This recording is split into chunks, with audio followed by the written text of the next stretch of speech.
Hello again. I hope you enjoyed lesson one as we did as actually we introduced several concepts that has an overarching theme of leadership, leaders, qualities that leader need for conflict, to enter into conflict, leaning into conflict, and then obviously to be able to self-identify and know our self-awareness for how we manage conflict and conflict resolution. Again, my name is Dr. Anita Roldan, and it's a pleasure to be with you again as we enter lesson two, as we now engage in discussion on conflict management, styles, and their effect.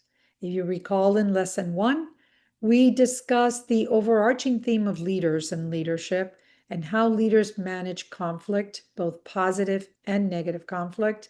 And we also discussed how to identify those triggers that can get us into a positive or a negative conflict. And more importantly, the different types of conflict that we encounter as we work and live in the world of healthcare. So, on lesson two, we're going to discuss those management styles, the conflict management styles that we may have or we have seen in others, and what their impacts. So, as we look at conflict, we know that conflict resolution is imperative. It is imperative for positive growth, for organizational growth, and even for personal professional growth. We need to understand our own personal management style and how best to navigate them so that they can assist with better outcomes of the situation at hand. We're going to look into strategies to resolve conflict and what should be applied dependent on the matter at hand and the environment that we're in. And obviously, we always end with what leadership has to do with it. Well, leadership has always something to do with it. So, looking at the impact of conflict management in healthcare, we know that conflict is important and the resolution is even more important. Why? Patient safety, medical errors, as we discussed, and compromised care. And when a patient is not the patient in the middle of the conflict, but if it's a physician to physician conflict, we know that it's not about the physicians, it is about the patient. So medical errors are very much part of what we want to avoid in these conflicts. Staff morale. We understand that the ecosystem of healthcare is not just one person. It is not about the doctor. It is about the patient at the center and the team around the patient. So staff morale can also impact with job dissatisfaction and turnovers. And we're seeing that. We're seeing that as we create more of a complex ecosystem and the complexity in the VUCA world that we described in lesson one. Team collaboration, there's a breakdown of trust.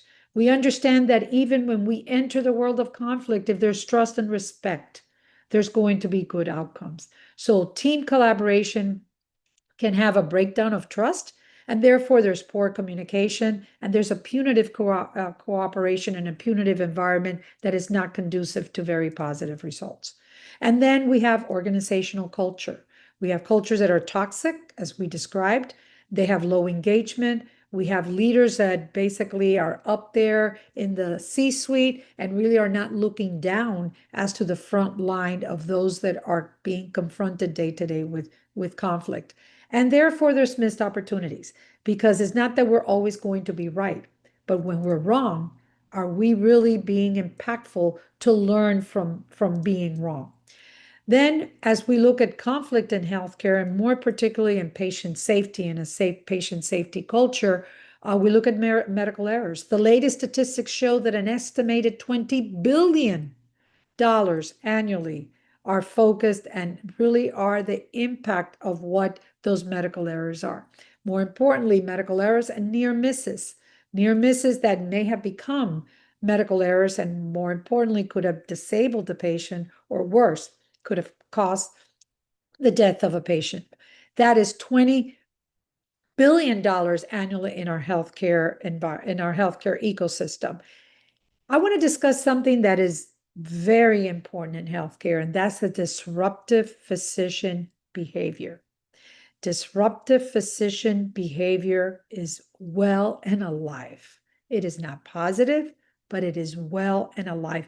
And with more stress inducer and with more burnout, we will continue to have more disruptive physician behavior. That in itself is estimated at between $1 to $2 million annually per incident. And again, if the disruptive physician behavior stays at the level of the physician, still not good, but at least it didn't cause death. But disruptive physician behavior can actually cause death. And as we look at the organizational culture, create toxic environment, as we look at team collaboration, we look at breakdown of trust and poor communication, then staff morale and ultimately patient safety suffers. So where does leadership meet conflict? Well, first and foremost, when we have different perspective, as we all know right now, that creates conflict. Individuals that have different viewpoints, they have a problem, they have a specific goal that may not be meeting what the team thinks should be done, and conflict arises. There could be clashes in decision making. This could happen physician to physician, it could happen administrator to physician, and there could be clashes of decision making. How do we know that? Well, what if the physician would like a specific equipment in the OR, and the CEO says, or the CFO, we don't have the money. What's going to happen, right? So there's differences in how these leaders or team members can approach that decision, one wanting one thing, the other preferring another. There could be misunderstanding and communication breakdowns, and those are very dangerous. Okay, there could be inadequate or inaccurate interpretation of actions, or insufficient clear communication, which obviously can be very harmful to the morale, but more importantly, harmful to the patient. There can be competition for resources. And again, as we discussed in the previous lesson, healthcare is more and more expensive. And we've got a lot of these organizations that could have scarcity of resources because they cannot be the all in all. And conflict can emerge from this sort of situation where parties are competing for that interest, or worse, striving for the same resource. Then we do have conflict from leadership styles mismatch. It is very important as we work in groups and we work in teams, which is to what healthcare is going, that we understand each other's different styles. Not only style as we deal with individuals, not only styles of how we apply our emotional intelligence, but also style as we apply into a crisis management, which basically is conflict. So our leaders' actions or styles, such as micromanagement. We understand there's some leaders that want to micromanage because they feel that they know it all. That doesn't create a positive environment. So very important to understand how important it is in the development and or resolution, or for that matter, creating conflict. So crucial conversations. Crucial conversations happens every day, not only in healthcare, but it happens with coworkers. It happens with an employee, with a director, with a supervisor, etc. So crucial conversations are those things that some people may not want to discuss. They would rather put it under the rug and continue working. So we face that.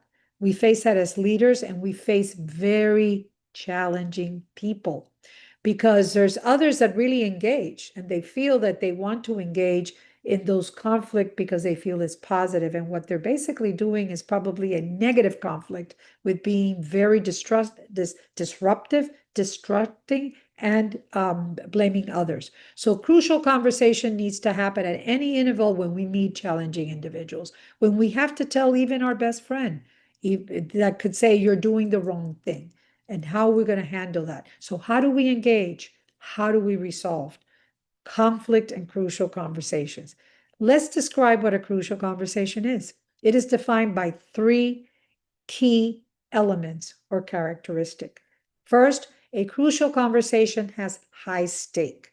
High stake simply means the outcomes of that conversation have significant consequences. It could include that you could be firing your best friend from a particular position. So that's a high stake. It's a friend, but then you have an employee, an employee to a director relationship. A crucial conversation could happen with different of opinions, lack of agreement, or clear conflict of viewpoints. Understanding two people are in opposite poles, and we need to come with a solution. That is a high stake and also differing opinions of crucial conversation. And then strong emotions, emotions that are high for one or other particular participant. You know, a specific director that is that has to do a workforce reduction. They have to do layoffs of great teams and great employees that have been there for years. That's a crucial conversation. So how do we navigate these? So what is the importance of these crucial conversations? First of all, we build trust and relationships. When we build trust and relationship, although crucial conversations are very difficult to have, but when they're handled effectively, they actually strengthen the relationship and trust. I'm going to share something which is a personal experience that I had. When I was leading a very large healthcare system, I had a very top high executive reporting to me who had been extremely supportive of my actions and extremely supportive of my management style and my goals. And not only did I get along with that particular individual, but was an individual that was very highly skilled for that particular job. It got to the point that because emotions took the better part of that individual and was going through very rough situation, that individual did not know how to manage the his or her emotions, let's put it that way. And what happened is would bring that conflict into the workplace to the point that that individual not only became disruptive, but harmful to the team. So I had to take a very, after gathering all information, gathering objective information, and trying to completely disconnect myself from my own emotions with that particular individual, I had to fire that vice president. And it was one of the hardest things I had to do. More importantly, I balanced it in the sense that, as you well know, when you fire a very high a very high level individual, you need to have certain things in place because things are happening. It's an individual that has control of very sensitive information and things like that. So what I did, because I had built that trust and that individual trusted me, I was able to have that conversation, that crucial conversation. And the way that I showed trust is saying that it was not going to be handled as I was handling the other layoffs. And at that point, I was not handling layoff, but I was not going to handle it in the way or in the manner that we had a policy to do so. That in itself, although crucial conversation, that individual was not happy. But it was interesting that months later, I received an email with a thank you. And it was very hard for me to do that, to let that individual go. But she thanked me. She thanked me because I respected and I trusted her ability that she was not going to walk out with a security guard because I didn't think that she deserved it. She needed help. She needed time for herself. But it was that give and take that happened at that moment where that crucial conversation happened, but it built a stronger relationship and a stronger bond. So importance is it could also drive results. In this case, the result is I needed a leader at that moment to take care of that particular team in a moment that was very crucial and had a very high stake economic impact in that healthcare environment. So with that decision making, it led to bringing in another individual that was driving then the results. And that foster a positive culture. Why did it foster a positive culture? Because the team saw that there was action, although with empathy and building still the trust of that individual that I had to let go, but it fostered a positive culture where that team felt that they could come to a higher leadership and engage in a conversation that maybe didn't happen again, but if in the past it would have happened, they felt safe because leaders create a safe environment. And also, the importance of crucial conversation is addressing the matter directly. In this case, I could have easily, because I knew that employee, I knew them personally, and we had engaged in dinners and in get-togethers, but I never engaged in that personal aspect. I acted in the personal aspect with that relationship, but I engaged in to address the issues at hand. Very difficult, but it worked. It worked. So building strategies and preparation are key, and understanding the limitations, your limitations, limitations of even the environment is extremely important for positive results in crucial conversations. So I like that this next TED Talk is how to thrive with difficult people. And I think you will find that Gabe Karp, who is the presenter, will engage in certain strategies of how to do it and even apply to specific examples of what he did with very difficult people. Difficult people, yeah, they're difficult, but is the circumstance difficult? So again, focusing on the circumstances and not focusing on the individual, or rather, if you focus on the circumstance and then you find ways to navigate and assist that individual to not continue to become difficult is also very important. Because as we are challenged to deal with difficult people, we also have to learn of those positive strategies that we can actually share for others to apply. So I hope you enjoy this TED Talk from Gabe Karp, How to Thrive with Difficult People.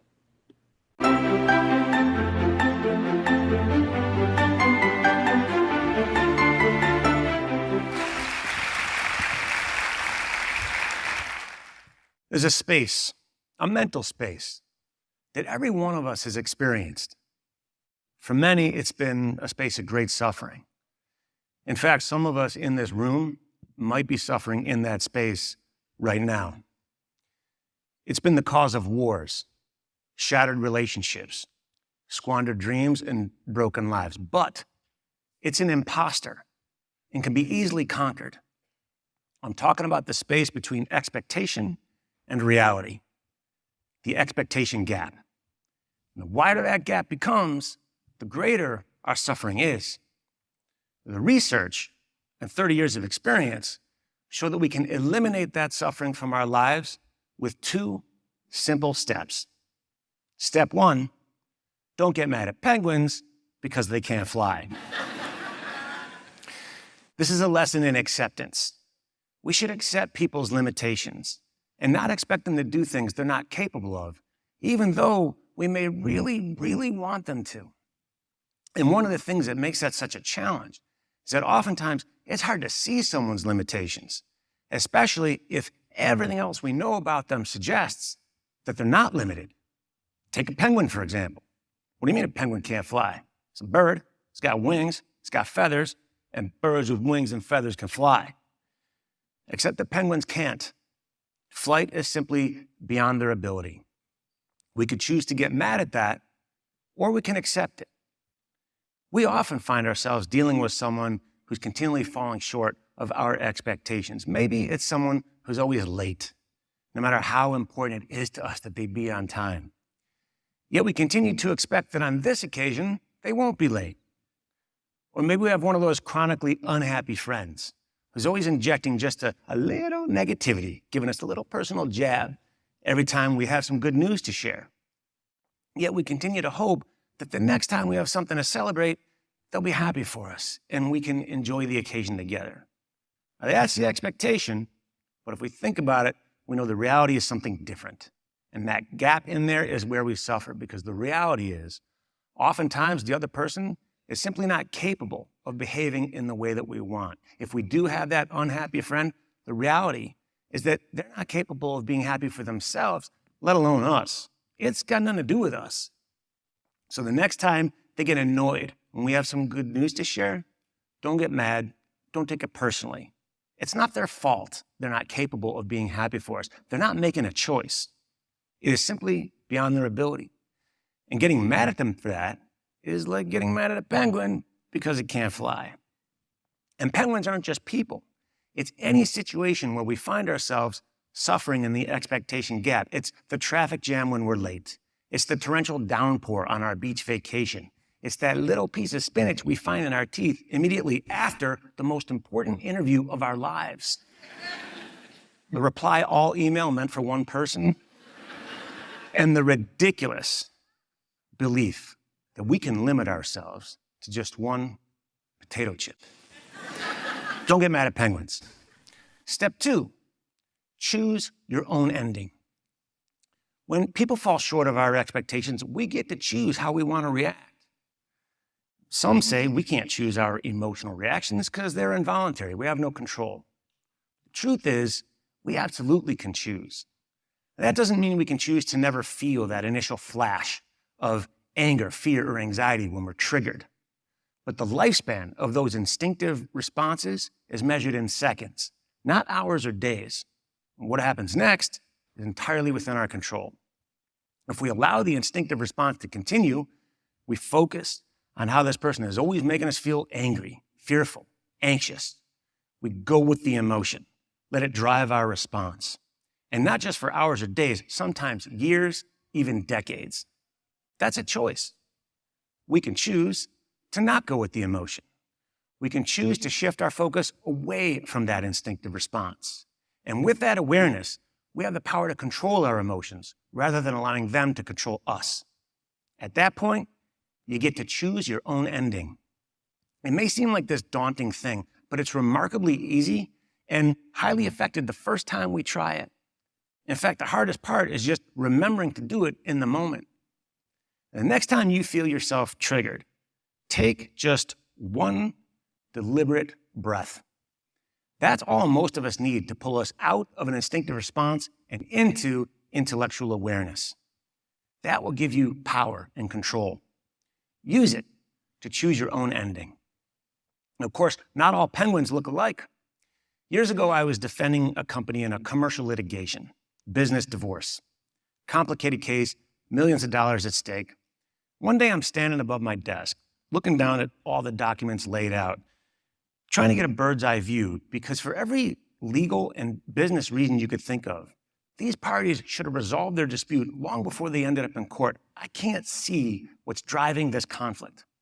So I call up my client, who's the CEO of one of the defendant companies, and explain my confusion. He says, "Oh, I know what you're missing." And then he starts talking about Milton, who is the president of the company that started this entire lawsuit. And randomly, he starts talking about golf. He says, "Look, I love golf, play it all the time. It's like an issue in my family." But for Milton, litigation is his golf. It's sport to him. He sues everybody. He sued his business partner 30 years. He sued his next door neighbor. He even sued his own brother. And I've been doing business with Milton for years, and I guess it was just my turn to get sued. Well, everything about the case now instantly makes sense. Milton needs to win all the time. And worse, he needs to win by fighting. If the other side immediately caves to Milton's demands, he won't be satisfied. No, he wants to impose his will onto the other side. He wants to break the will of his opponent. Milton is what some people call an asshole.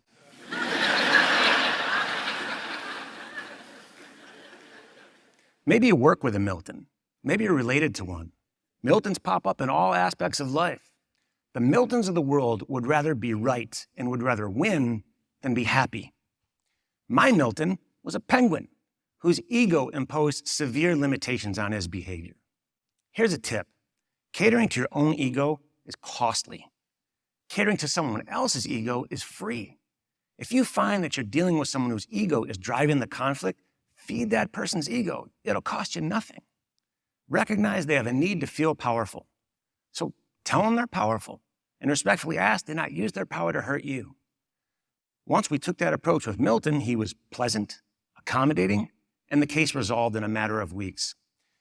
Once we accepted that Milton was a penguin who was never going to fly, once we closed the gap between our expectation of how we thought Milton should behave and the reality of his limitations, our suffering ended. So the next time you find yourself suffering in the expectation gap, you've got a toolkit to eliminate that suffering from your lives. Don't get mad at penguins. Don't expect people to do things they're not capable of. And choose your own ending. We all have the ability to disrupt our instinctive responses, control our emotions, and then choose how we want to react. If we can all inject this toolkit into our relationships, our families, our communities, and our careers, we can eliminate a whole lot of suffering. Thank you.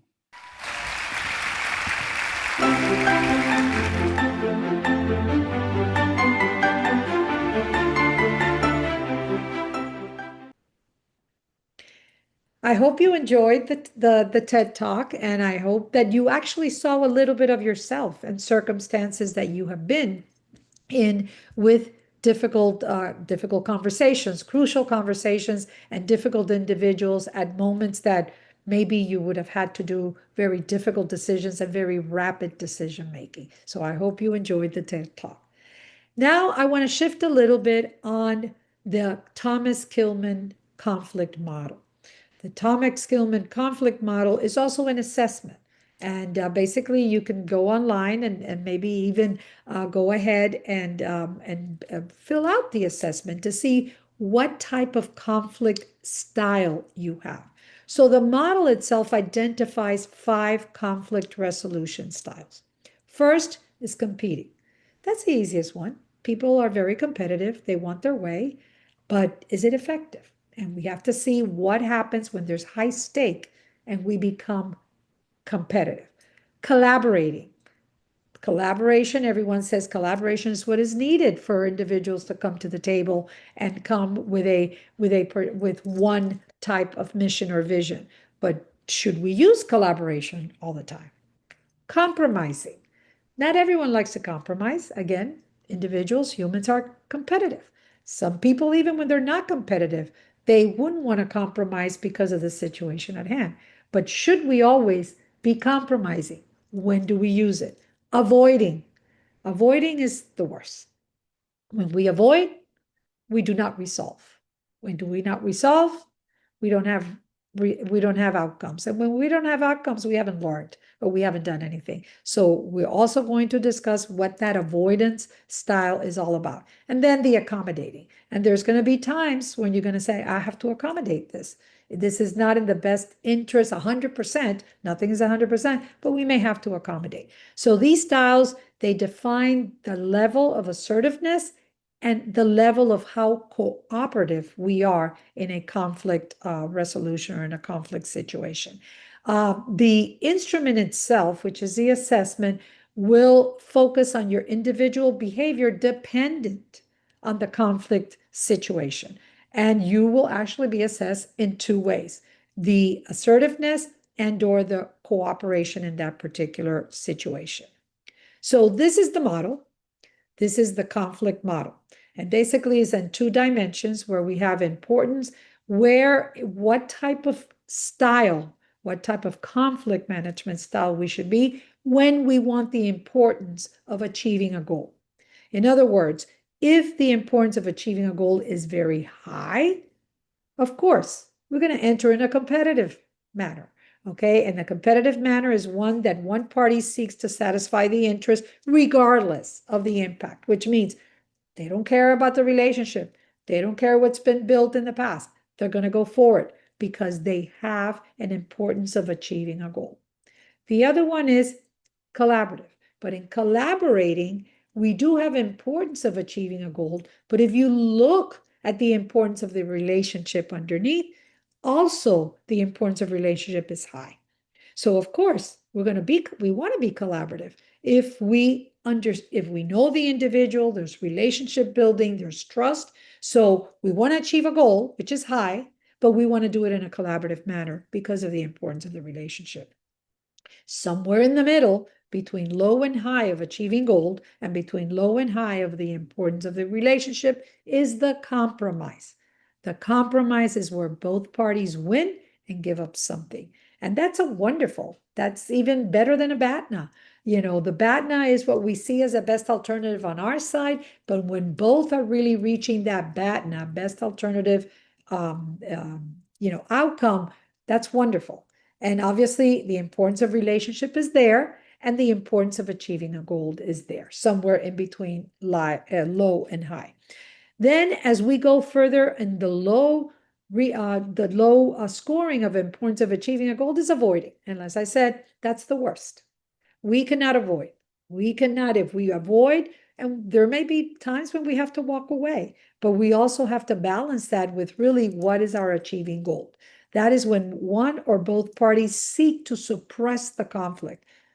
We don't go anywhere. We're right in the middle. We stay in the same place. There's no destination. So avoiding the importance of the relationship is low because basically there's no outcome. So really, you really, it's not that you don't care, you don't value that relationship within that conflict very much, and the importance of achieving the goal is very low. Finally, when the importance of the relationship is high, with a low importance of achieving a goal, that's when we accommodate. So again, it's balancing the act of a relationship with goal. In the accommodation, one party yields the win to the other party. So we are accommodating. I am giving this to you in order to come up with a solution. That's a Thomas Kilmann conflict model. So looking at the different management styles, again, we look at what would be the impact of the being unassertive and uncooperative. It may provide peace at the beginning, but the conflict can worsen. And that feeling of abandonment will set in.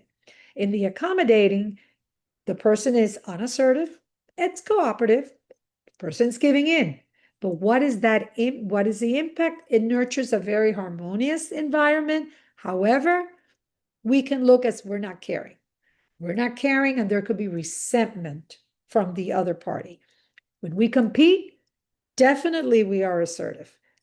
We're not cooperative, we're uncooperative, and this conflict basically is a win-lose. I'm going to win by all means, and you're going to lose. So it's that fighting.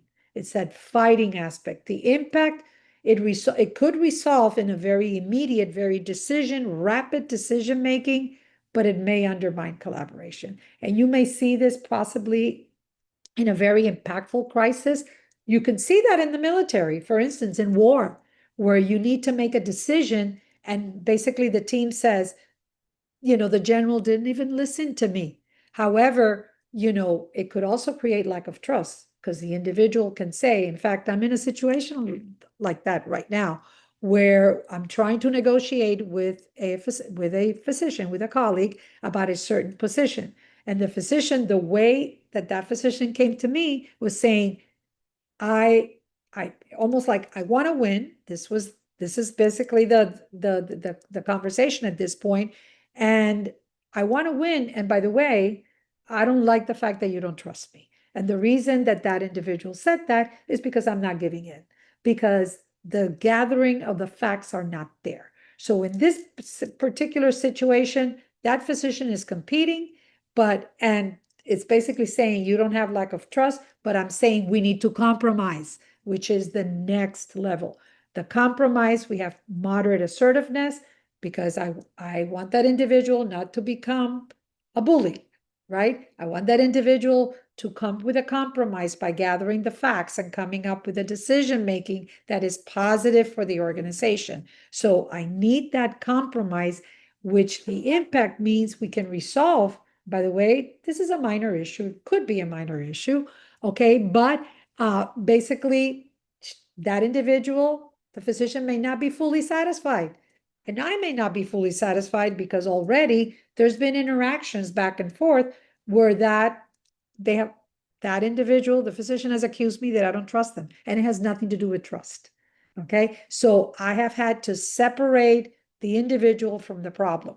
Hopefully we can come to a compromise, which is the next level. And finally, collaborating, which again, maybe in this particular case, it's a combination of compromise and collaborating, where collaboration is assertive, is cooperative, And basically, it is a win-win situation. Although I will tell you, it would be more of a compromise because I do not think that this individual feels that if we gather the facts, which the facts are there, to come up with the best solution, that individual will not see it as a win solution for them.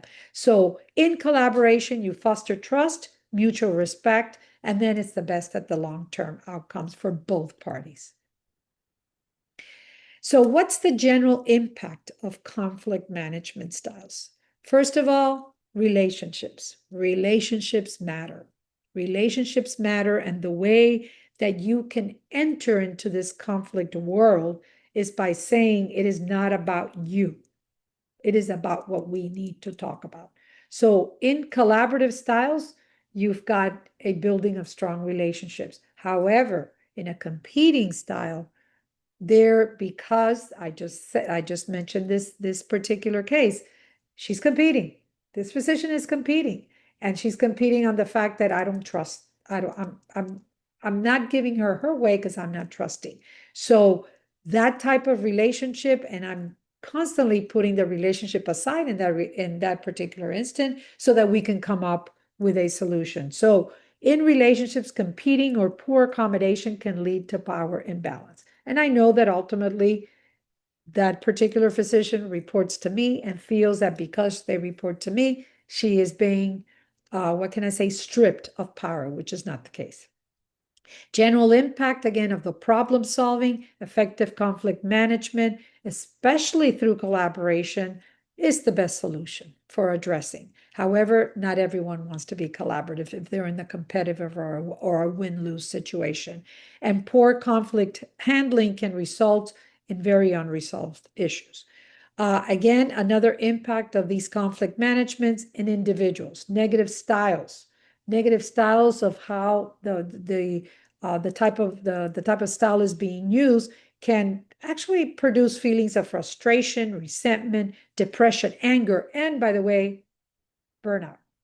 So in the middle of a conflict, basically you can burn out because you get tired. And you may see that as a tactic or a strategy that the other party is using, and it could well be that.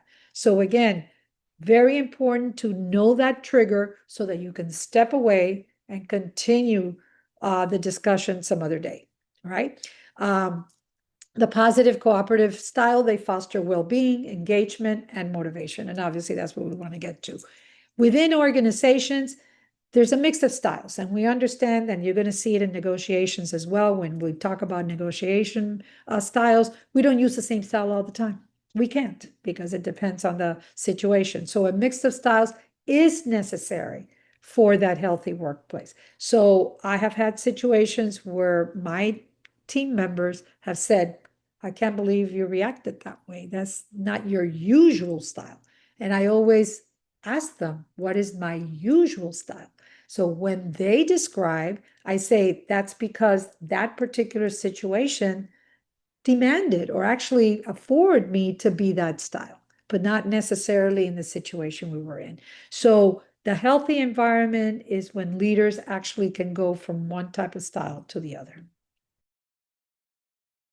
Let's look at emotional intelligence. And we covered a bit of what is emotional intelligence and why emotional intelligence is so important when we look at everyday work, whether it's conflict management and or negotiations. So why is it important? Self-awareness. Again, I've said several times, we need to recognize our own emotional triggers.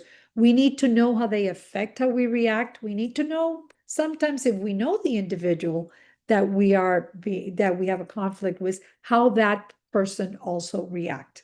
We need to be able to self-control. Self-awareness is also self-control. So we need to understand that if we're not in our best, we need to step away because really the outcome is not going to be good. It is self-regulation. It's controlling our impulses, managing those negative emotions. Negative emotions could be defensive. We can become defensive. In fact, and this happens, by the way, this is very important because we live in a world of social media and we live in a world that we communicate via text and or email. And it so happens that I send out an email. I'm going to share again. Send out an email to a particular team of individuals that report to me, one in particular, asking a question. The email I got back, even though the person was not talking to me, felt very defensive because it was in bullet points and it was in trying to, what can I say, support why the behavior was what it was. And really, it was not about the behavior that I was questioning. It was about the process. So I didn't want to engage in going back and forth because usually when you get those emails, what you should say is, let's discuss it, pick up the phone and discuss it. We still have a phone, so it's not everything on email and or text. But more importantly, I did do a one-liner and I said, it is not about behavior, but rather process. We can discuss. And obviously there was a conversation today when it was resolved. So again, it was that back and forth where that individual probably was caught off guard. And instead of picking up the phone, which I encourage you to do so, when you have triggers that you understand your trigger points and you understand it's not going to be positive, pick up the phone. The next is social awareness, developing empathy and understanding. The example I gave of the employee that was let go, I used an empathetic, and I was. It's not because I used it, because I was consciously using it.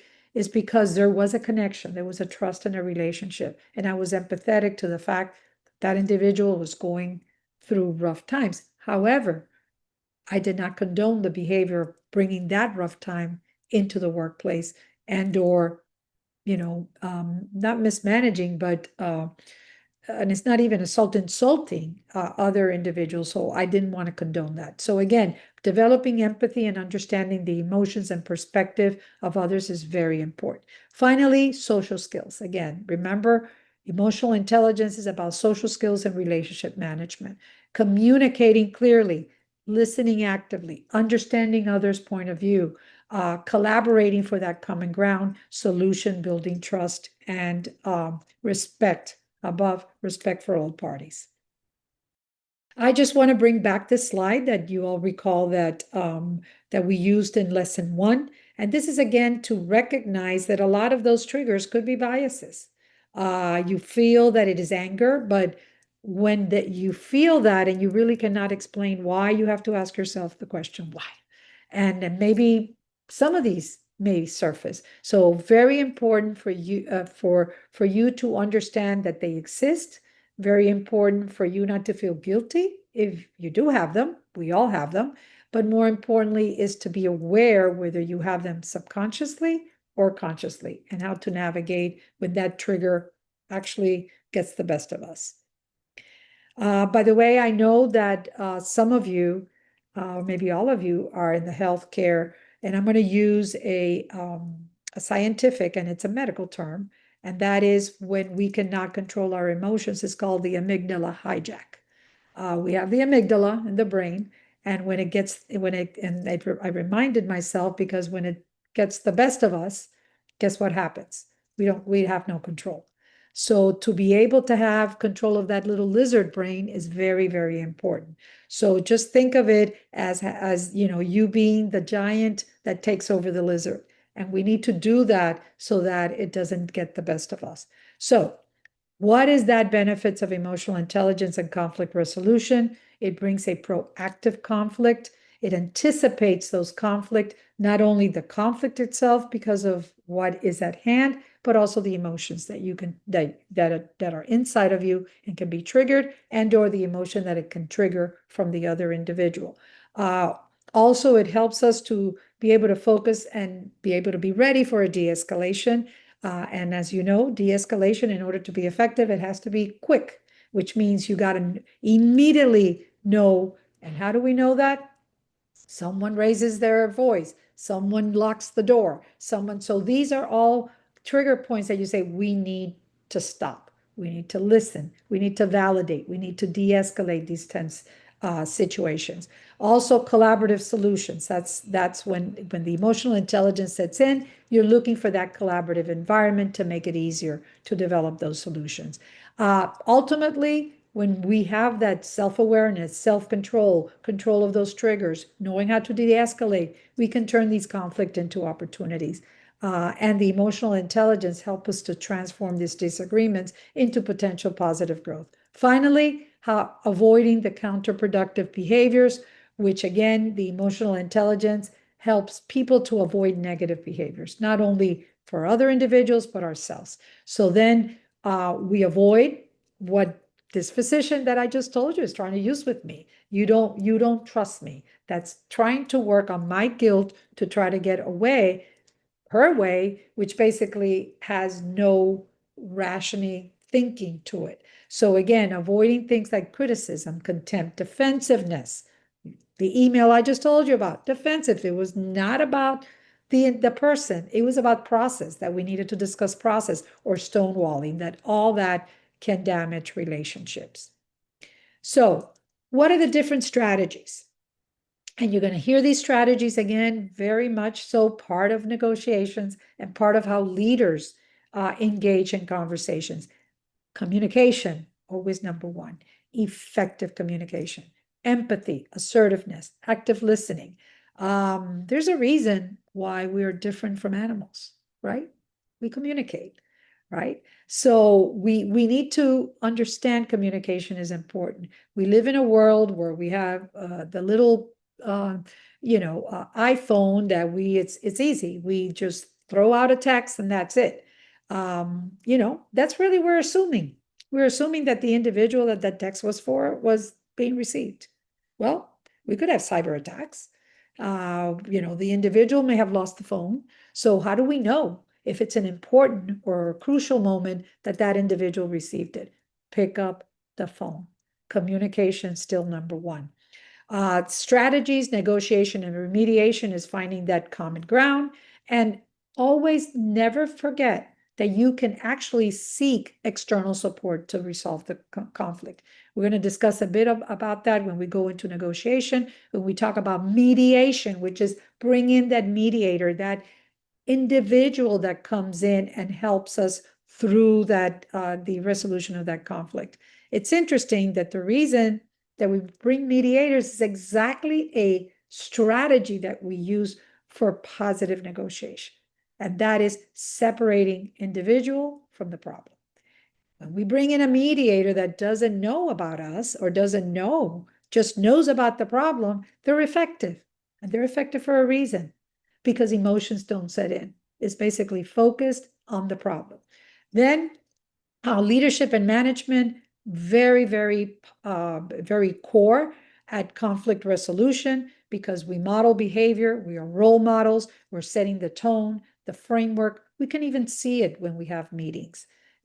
How a leader confronts the team, how they stop, how they acknowledge, the eye contact. These are all things that leaders use to actually assist and help the situation at hand. Finally, policies and protocols. There needs to be clarity and guidelines and specific rules of who handles a dispute and process. We all know that as we enter negotiation in the next class, not everyone can be a speaker. I mean, you may have the entire team to support the team and the effort, but not everyone should be talking. So how do we do that? That's planning, that's preparation. So very important, planning, preparation, and gathering the facts. Finally, I want to also, now we have another TED Talk, and this is from Shannon Pearson. Shannon Pearson says the secret to conflict resolution. You're going to hear a lot about gathering facts. You're going to hear a lot about control of emotions, and you're going to hear a lot the word empathy, and you're going to hear a lot about curiosity. When we enter a conflict, if we enter in a manner of competition, we're not open. We're not open to listening. And if we're not open to listening, we're not open to curiosity. We're curious when we ask questions. We're curious when we listen because we're asking a question about something that we listened to. So I hope that you will enjoy this next Tech Talk, The Secret to Conflict Resolution.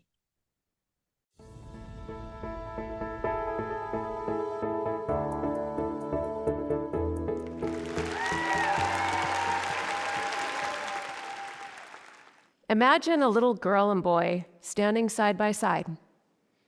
Something serious has happened, and their father explained it like this. Okay, your mother has left. She's gone.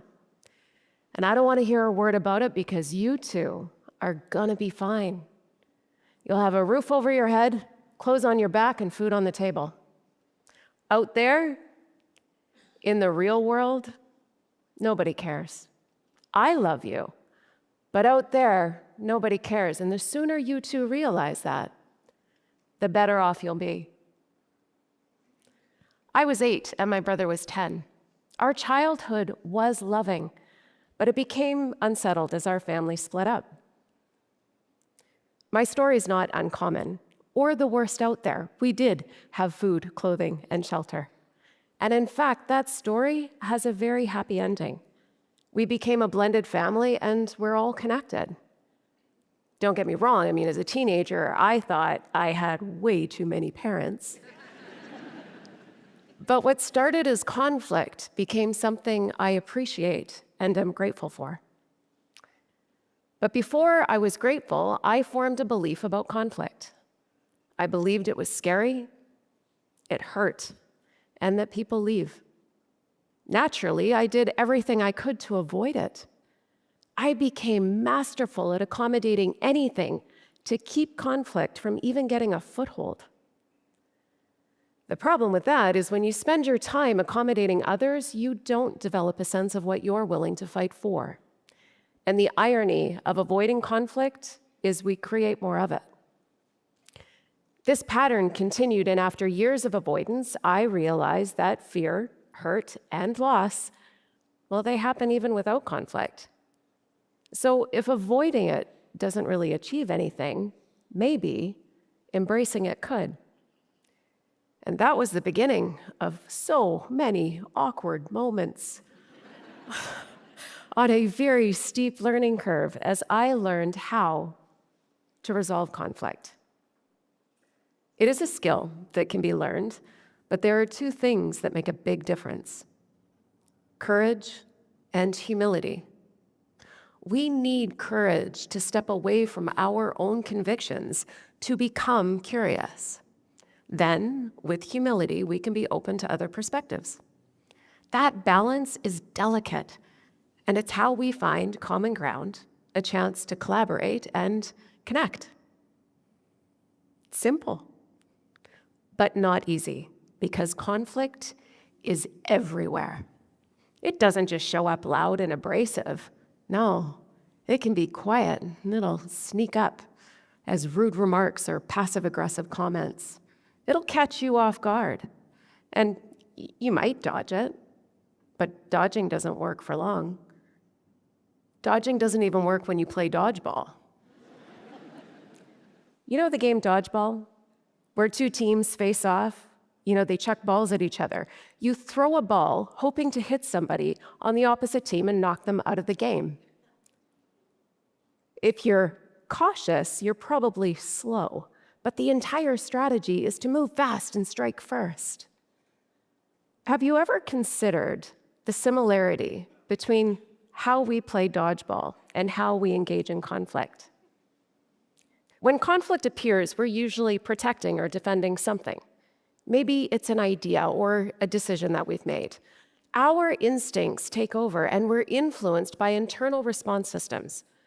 Some are hardwired to protect us, and some are the emotions that you probably didn't invite, but they will show up every time. We react from fight, flight, or freeze responses mixed with emotion. We blend it all together, and then we chuck it at each other, just like dodgeball.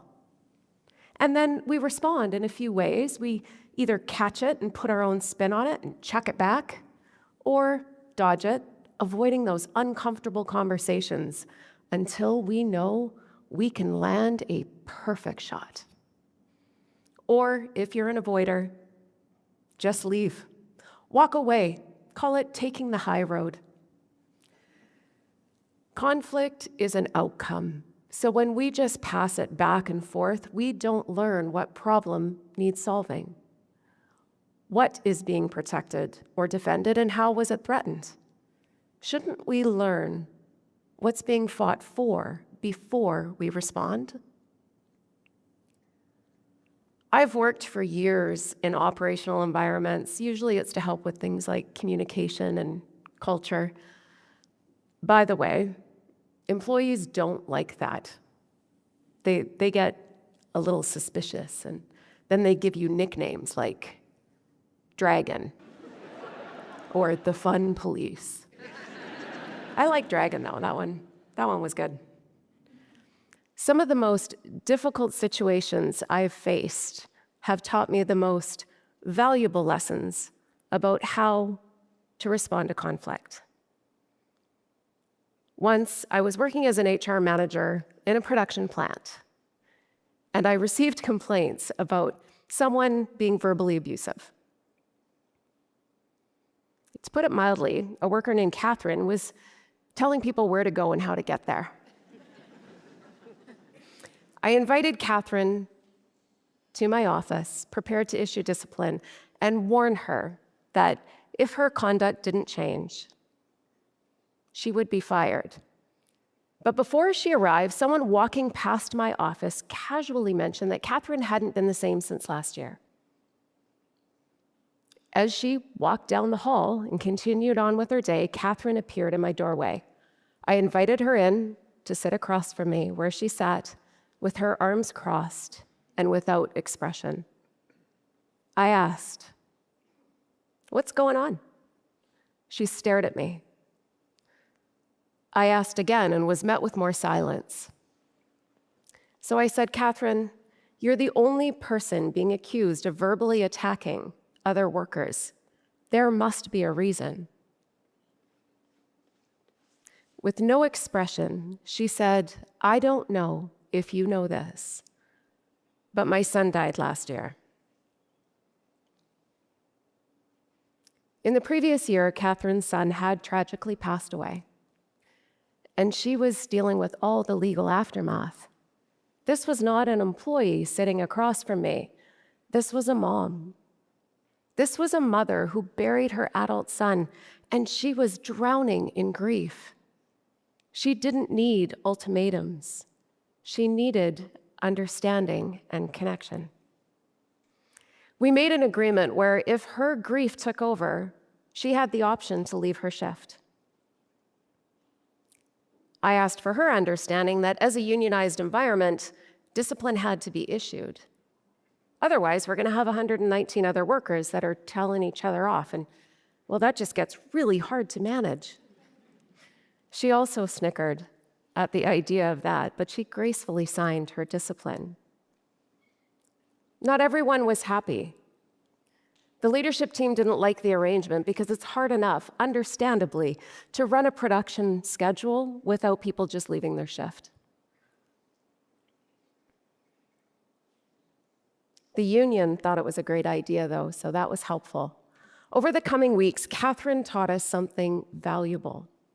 Even though she had the option to leave, she didn't. She never left. I've spoken to her since then, and I asked, what made her stay? And she explained, it wouldn't have changed anything. Anthony would still be gone, and I would have let my team down, so I really didn't see the point. We are so cautious to protect ourselves from feeling vulnerable that we spend more time dissecting each other's behavior instead of learning what's driving the behavior. When the spark of conflict ignites, that is the moment to connect to each other, not the conflict. Lean into it. It's not something to dodge or avoid. It's something to understand. And you can do that with 2 steps. The first is step away, not from the conflict. Step away from what's familiar.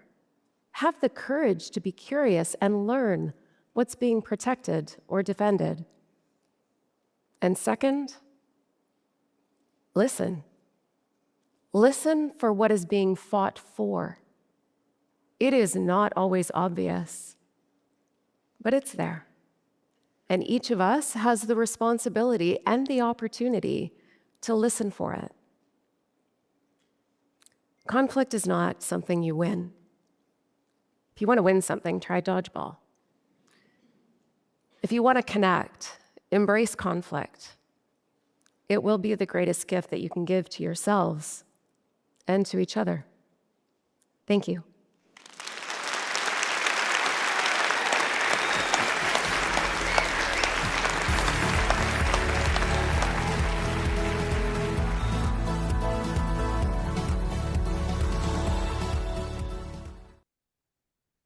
Well, I hope you enjoyed the talk by Shannon Pearson, and I hope that also you have some takeaways that you will be applying immediately with your team and in the workplace. Again, there are concepts that are easy to manage, easy to identify, but it takes practice. And one thing I want to say, that the same thing of leadership, that leadership is not a destination, it is a journey. All this skill set that you're building is also a journey. It is not a destination, and you got to continue building on them. So, as we close the second lesson, key takeaways from conflict management and resolution with the overarching theme of leadership. Leadership development is key to this journey and what lies ahead. Conflict is inevitable. I put the C to remind me that C is for change. Change is inevitable, and conflict is inevitable. Do not avoid conflict. It is manageable. It is manageable if you're focused on the right direction. You have to lean in, not lean out, and you have to grow with every conflict. You have to understand your conflict management style. You have to understand those trigger points. You have to understand your emotions, and you have to understand when you're not ready. We know when we're not ready, when we're sick and we can't work. So we have to understand that as well. And that is self-awareness and self-control. We have to learn strategies that are proactive to improve those outcomes. And finally, understanding, managing, and application of these learned strategies, again, is not a destination. It is a journey. I will leave you with a case study. Again, as you know, every lesson has a case study at the end, which we're going to discuss in our synchronous class. And this one in particular deals with Mr. Blanco, who is the director of a well-staffed department. Is upset because Mr. Rogers is taking his employees without his approval. So Mr. Rogers goes in, takes the employees out of the team, out of Mr. Blanco's teams, without consulting Mr. Blanco. So when confronted by an external supervisor with whom Mr. Blanco went and actually complained, Mr. Roger defended his actions by saying that Mr. Blanco was not being efficient nor fiscally responsible, that we know it's important for any organization, in managing his department. So he said, he defended his actions and said that it was in the best interest of the organization to redistribute these employees for the outcome. So questions: describe the conflict management styles of both Mr. Blanco and Mr. Rogers. And second, what are the potential next steps to resolve this conflict? So I hope you enjoy and you're able to review all the concepts so that we can have a very robust discussion at our synchronous class of this case study. Thank you.